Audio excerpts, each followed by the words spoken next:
Caros irmãos, queridas irmãs, hoje celebramos a solenidade da Epifania do Senhor. Encerra-se então o tempo do Natal. Amanhã ainda vamos celebrar a festa do batismo do Senhor e assim tem início o tempo comum. Como vocês já devem saber, Epifania significa manifestação.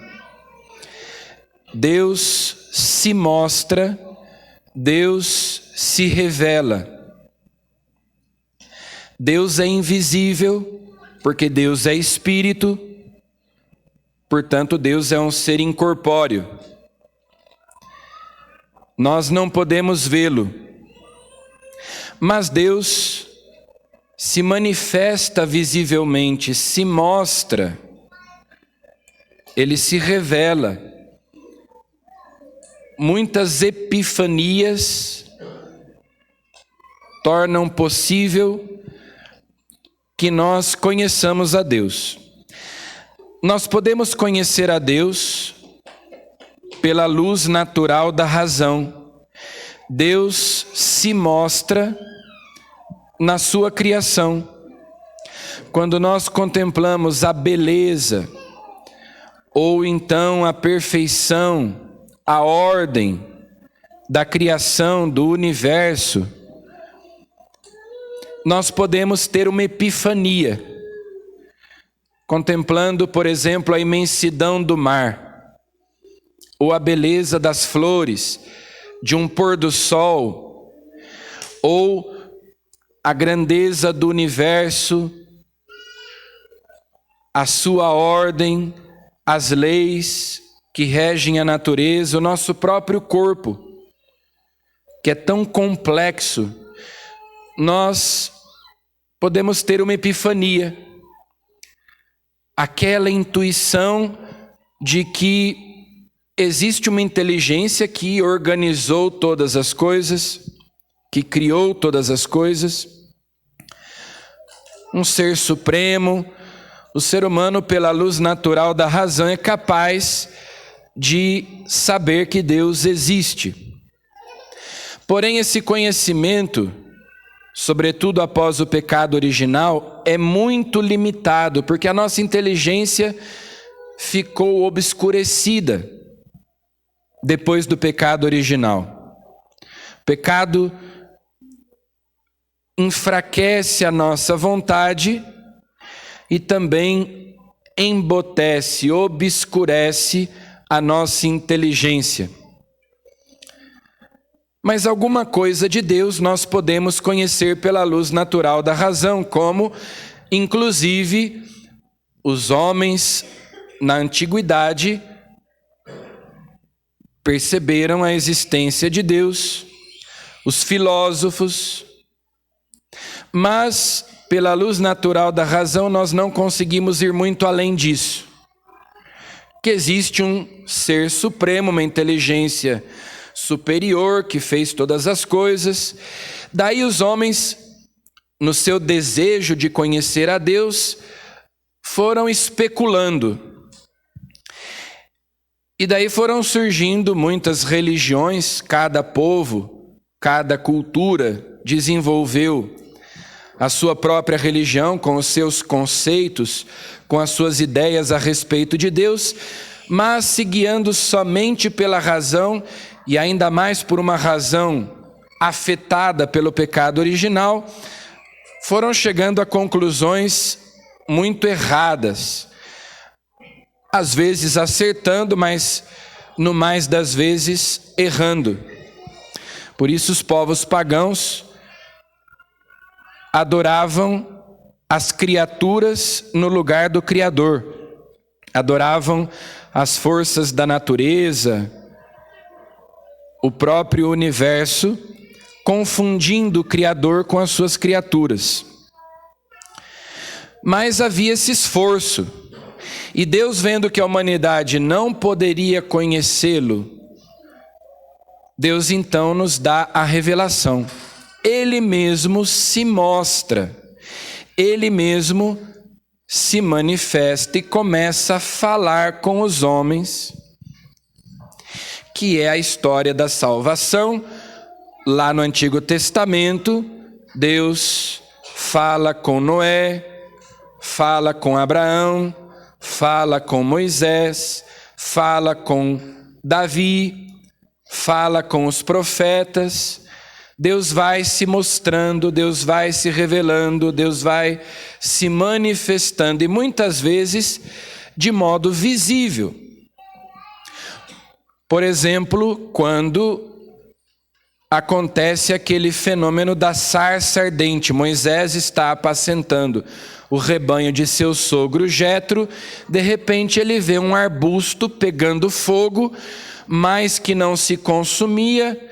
Ele fica encantado, ele é atraído por aquele fenômeno fantástico, mas ele tem medo. Então ele ouve a voz de Deus dizendo: tira as sandálias dos pés, este lugar é santo. E ali Deus fala com ele. Isso é uma epifania, isso é uma teofania, uma manifestação de Deus visível.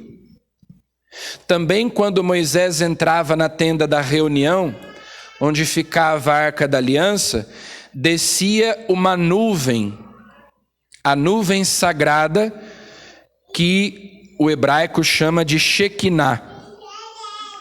Era aquela nuvem que envolvia a tenda quando Moisés entrava para falar com Deus. E aquela nuvem manifestava a presença de Deus, mas ao mesmo tempo ocultava. Porque é assim que Deus se mostra. Ele se mostra se escondendo. Se Deus se manifestasse a nós, cara a cara, frente a frente, sem véu, sem mediação, primeiro nós não suportaríamos. A própria Escritura diz, que se um homem visse Deus na terra, ele morreria. Segundo, que nós seríamos irresistivelmente atraídos por Deus, se nós não morrêssemos, como se Deus fosse um grande imã. E nós seríamos então irresistivelmente atraídos por Ele, de modo que a nossa liberdade seria anulada. Nós não teríamos escolha, então nós não poderíamos amar a Deus. É por isso que Deus, sempre que Ele se revela, sempre que Ele se mostra, Ele se esconde. Existe um véu.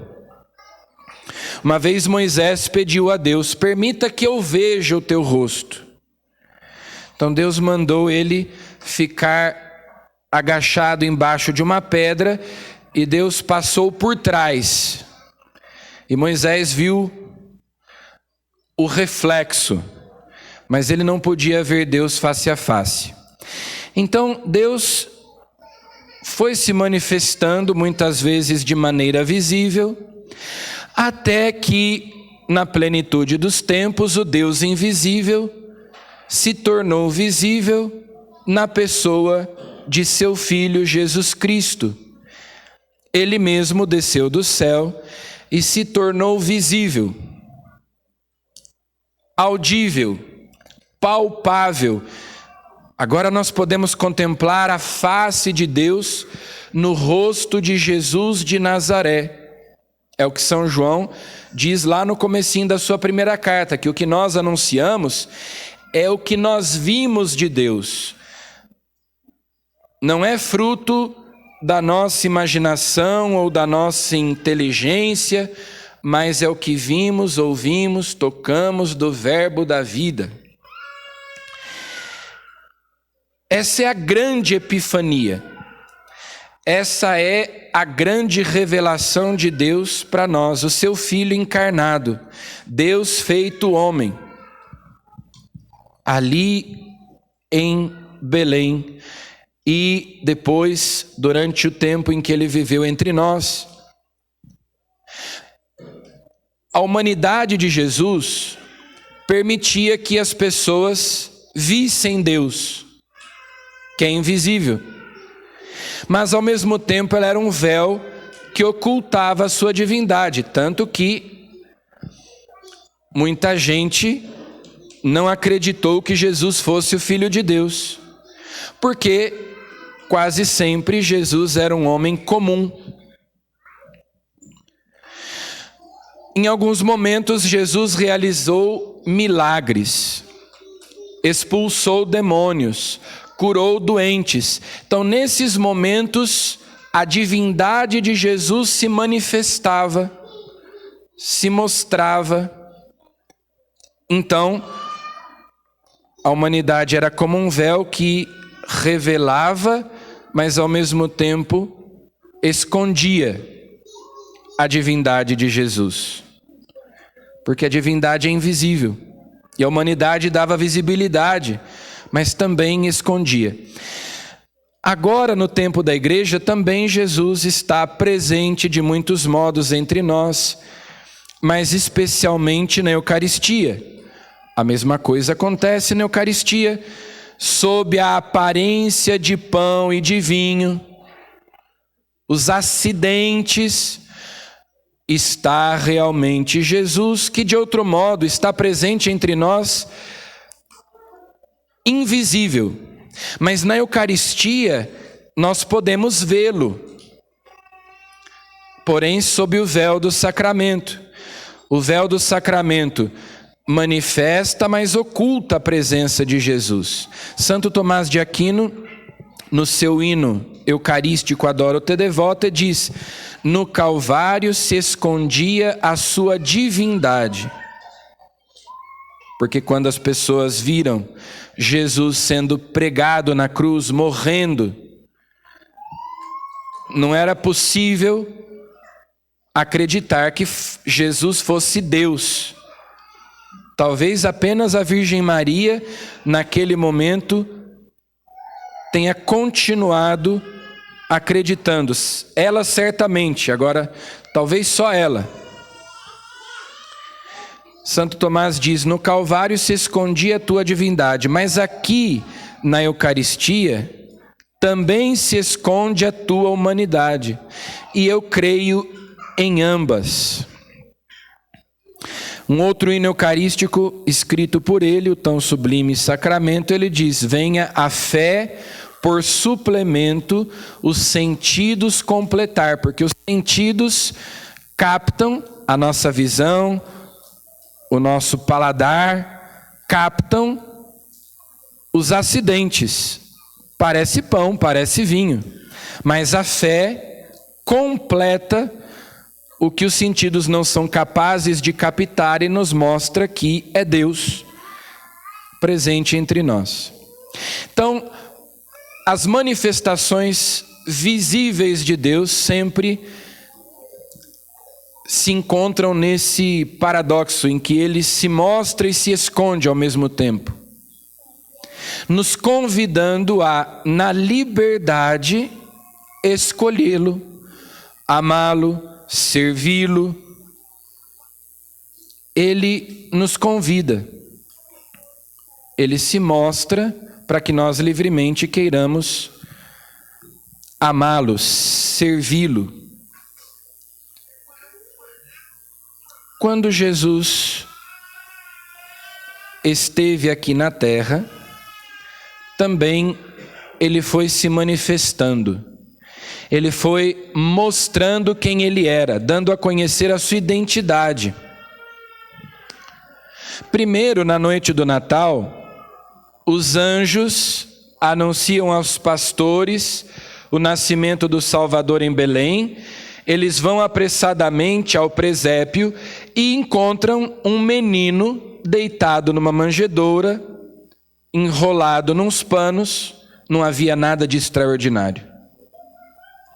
E, no entanto, os anjos garantiam, davam testemunho de que aquele menino era o Filho de Deus. Quando São José e Nossa Senhora levaram o menino Jesus ao templo para apresentá-lo 40 dias depois do Natal, o Espírito Santo revelou ao velho Simeão e a profetisa Ana que aquele menino que ali passou despercebido entre outras crianças que ali estavam para serem apresentadas e tantos peregrinos em Jerusalém, o Espírito Santo revelou a Simeão e a Ana que aquela criança era o Salvador. Agora, os magos, vindos do Oriente, são guiados pela estrela e são conduzidos a Jesus e são levados a reconhecer nele o Deus eterno e todo-poderoso, Criador de todas as coisas, que se fez homem. Eles se prostraram diante dele, ele que estava no colo de Maria, e o adoraram. Esse é o principal acontecimento, é a principal epifania que nós comemoramos hoje. Que aqueles magos, vejam bem, o que são magos? São feiticeiros, são bruxos. Esses magos eram pagãos, idólatras. Eles seguiam uma religião falsa. Eles adoravam falsos deuses, mas eles abandonam as suas superstições. Eles que eram astrólogos e ficavam olhando o céu e procurando prever grandes acontecimentos, eles são conduzidos pela estrela até Belém para adorarem o único Deus verdadeiro que se fez homem, que é Jesus. Então, a solenidade da Epifania é a celebração da unicidade e da universalidade da salvação em Jesus Cristo. Ele veio para ser o Salvador não apenas dos judeus, mas de todos os povos. E só nele há salvação. Ele veio nos abrir o caminho do céu, nos revelar quem é Deus, e Jesus é a palavra definitiva de Deus para a humanidade, é o ponto alto. Deus foi se revelando, né? Como eu disse, lá na criação Deus fala, pela luz natural da razão. Depois vem a luz sobrenatural da fé, pela revelação sobrenatural, Deus falando no Antigo Testamento, aos profetas. E depois, na plenitude dos tempos, nos fala por meio de Jesus. E a revelação pública se encerra aí. Se encerra com a morte do último apóstolo, testemunha daquilo que Jesus ensinou. Tanto é que outras revelações a igreja chama de revelações privadas, particulares. Por exemplo, as aparições de Nossa Senhora, ou as aparições de Jesus, como quando o Sagrado Coração de Jesus apareceu a Santa Margarida Maria Lacoque, ou Jesus Misericordioso a Santa Faustina, quando Nossa Senhora apareceu em Lourdes, em Fátima. Isso são revelações privadas. Não há nada de novo que Deus esteja revelando, e o conhecimento dessas revelações não é essencial para que nós nos salvemos, porque o que Deus tinha para falar, Ele já disse por meio de Jesus. Nós podemos ter devoção pelas aparições de Nossa Senhora, de Jesus, por essas revelações privadas, podemos conhecê-las, estudá-las, sobretudo, claro, se são aprovadas pela igreja.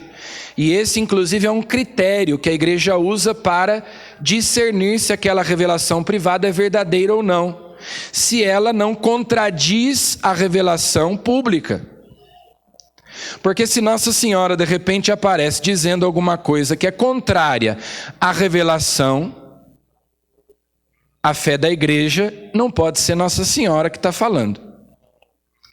Ou o próprio Jesus, ou As pessoas gostam muito, né, de profecias. Tem a profecia de não sei quem que está falando que vai acontecer não sei o quê, e Nossa Senhora que falou não sei o outro.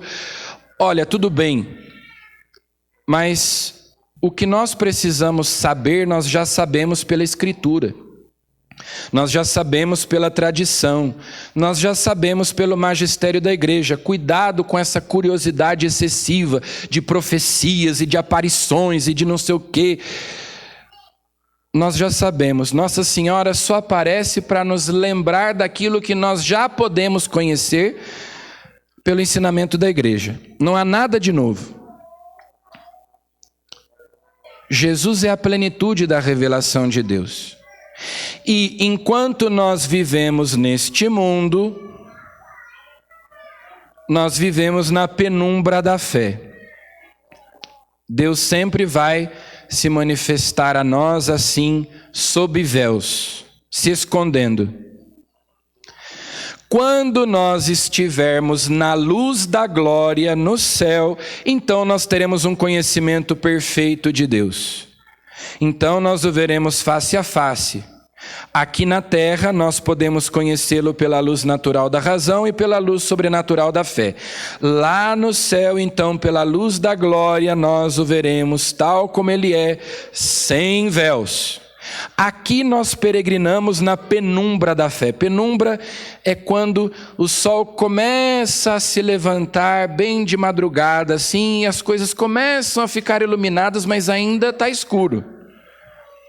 Você vê algumas coisas, mas não vê outras tantas coisas. Nós conhecemos algo e desconhecemos outras tantas coisas. Mas o essencial, aquilo que nós precisamos saber para a nossa salvação, já foi revelado em Jesus Cristo, Filho de Deus que se fez homem.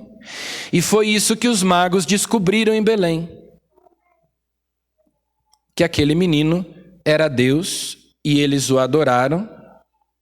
Então, a solenidade da Epifania celebra a catolicidade da igreja, a universalidade da fé, da salvação, que Jesus veio para ser o salvador de todo ser humano, e é por isso que ele, antes da sua ascensão ao céu, manda aos apóstolos: ide por todo o mundo, pregai o evangelho a toda criatura, fazei todos os povos discípulos meus.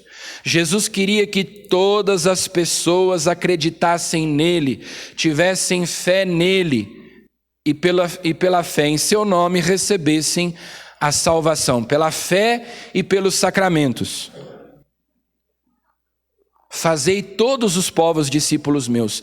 Todas as pessoas devem fazer parte da igreja.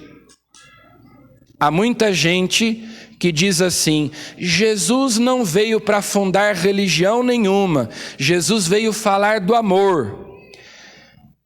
Esse não é o Jesus dos evangelhos, né? Esse é o Jesus da nova era, esse é o Jesus da maçonaria. O Jesus dos evangelhos não veio falar do amor, ele próprio é o amor encarnado, e é só pela fé nele que nós obtemos a salvação. Ele fundou sim uma religião, a única religião verdadeira, a Santa Igreja Católica. Essa é uma convicção que os cristãos têm, que a Igreja Católica tem, que para o homem moderno soa como uma arrogância. Então quer dizer que só vocês estão certos e todos os outros estão errados? Exatamente, é isso mesmo. Mas quer dizer que então não tem nada de bom, não tem nada de certo nos outros? Todo mundo está errado? Olha, a igreja até diz que existem sementes do verbo nas outras religiões. Ou seja, existem aspectos verdadeiros, mas a plenitude da verdade só se encontra na verdadeira religião, naquela que foi fundada pelo próprio Deus que se fez homem, Jesus Cristo, e não naquelas que foram fundadas pelos homens. Porque a doutrina católica se baseia na revelação de Deus, não nas especulações dos homens. Só pode haver uma verdadeira religião. E é isso que a adoração dos magos nos ensina. Ele veio para todos, mas todos, porque Deus quer que todos os homens se salvem e cheguem ao conhecimento da verdade, e a verdade é Jesus. Todos os homens devem conhecê-lo, amá-lo, servi-lo, adorá-lo, reconhecer que Ele é Deus, fazer parte da sua igreja, receber os sacramentos para obter a salvação. Esse é o caminho ordinário. Esse é o único caminho seguro, conhecido por nós, deixado por Jesus para nós alcançarmos a salvação. Se alguém pode se salvar fora desse caminho, bom, sabe-se lá, mas o único caminho seguro é esse. O único caminho certo é esse. A igreja hoje não celebra só essa Epifania de Jesus, mas também outros dois mistérios, outros dois acontecimentos. O batismo de Jesus, porque quando Jesus foi batizado, aconteceu uma epifania. O Espírito Santo desceu em forma de pomba, visivelmente, sobre ele, e as pessoas ali presentes ouviram a voz do Pai que disse e deu testemunho: este é o meu Filho muito amado, no qual eu coloquei todo o meu amor. Então o Pai revela diante daquelas pessoas a identidade do seu Filho, a sua natureza divina, a sua origem divina. E o terceiro acontecimento é as bodas de Caná. Na solenidade da Epifania, a igreja comemora a visita e a adoração dos magos, o batismo de Jesus no Jordão. Amanhã tem a festa do batismo, mas hoje também se comemora, e as bodas de Caná, porque ali foi o início dos sinais de Jesus. Diz São João que ele manifestou a sua glória e os seus discípulos creram nele, porque ele realizou o seu primeiro sinal, seu primeiro milagre. A sua glória, seu poder, a sua divindade apareceram para os discípulos que acreditaram nele e tiveram fé em Jesus. Então é isto que nós pedimos a Jesus no dia de hoje. Que nós tenhamos fé para crer na revelação, crer na sua palavra, crer em tudo o que crê e ensina a Santa Igreja Católica, uma fé que seja capaz de nos salvar, uma fé autêntica, que nos leve a entregar a nossa vida nas mãos dele com confiança, que nós tenhamos a sensibilidade para perceber a manifestação de Deus entre nós, que fala conosco de tantos modos, que se mostra de tantas maneiras, mas especialmente na Eucaristia. E, para concluir, existem também duas antigas tradições, dois costumes neste dia da Epifania, muito antigos. O primeiro é o anúncio do dia da Páscoa, que vocês ouviram após a proclamação do Evangelho.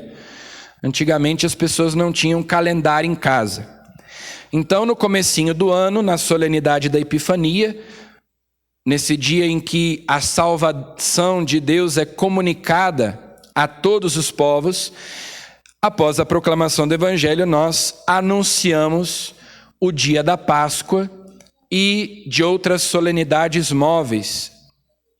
Então hoje nós ouvimos que a Páscoa será celebrada neste ano no dia 9 de abril. E também o início da Quaresma, o início do Advento, Ascensão, Pentecostes, são as solenidades móveis, as celebrações dos mistérios da nossa salvação. E também a bênção da casa. Começando esse novo ano, nós invocamos a bênção de Deus sobre nossas casas, sobre nossas famílias. Crê no Senhor Jesus e serás salvo tu e a tua família. Os hebreus, antes do Êxodo, marcaram as portas de suas casas com o sangue do Cordeiro Pascal. Então, no final da missa, nós vamos abençoar o giz, que é um antigo costume, e cada um poderá então lá na sua casa, na porta principal de entrada, do lado de fora, fazer uma inscrição, fazendo assim uma bênção, pedindo a Jesus que a sua salvação entre na nossa casa, que a nossa família receba a salvação que vem de Deus, que é o próprio Jesus. Esses são 2 costumes antigos que a igreja realiza neste dia, que nós vamos também fazer para comemorarmos esta boa notícia, este evangelho de que a salvação chegou até nós por meio de Jesus, concluindo também o tempo do Natal. Peçamos a Jesus que a nossa fé nos dê olhos para ver a sua presença sensível no meio de nós, na nossa vida, especialmente na Santíssima Eucaristia. Amém.